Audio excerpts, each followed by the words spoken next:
ખાંભાના નવા માલકનેશ ગામમાં ગુંડા રાજનું સામ્રાજ્ય કેટલાક અસામાજિક તત્વો દ્વારા દુકાન અને કારમાં નુકસાન પહોંચાડવામાં આવ્યું।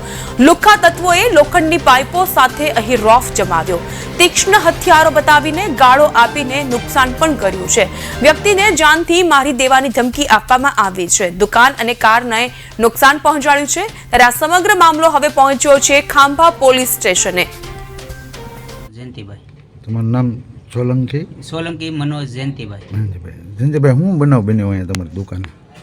કાલે 3 માથાભારે તત્વો અચાનક આવી પહોંચેલા અને હું અહીંયા દુકાને બેઠેલો, મને કોઈ જાતની માહિતી નહોતી અને એ લોકો અચાનકથી આવીને શું કે હુમલો કર્યો અને તોડફોડ કરી અને 4-1 લાખનું નુકસાન કરેલું અને એના વિરુદ્ધ અમે એફઆઈઆર ખાંભા પોલીસ સ્ટેશનમાં લખાવેલી, પણ છતાં મને નથી લાગતું કે હજી એને પકડાય છે। કદાચ 24 કલાક થઈ છે, 24 કલાકની અંદર એ લોકો પકડાણા હોય એવી મને માહિતી મળેલ નથી।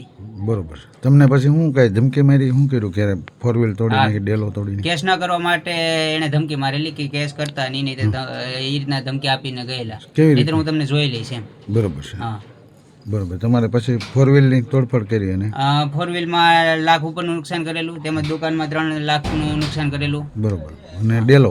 હા, ડેલો તોડી નાખેલો પૂરે।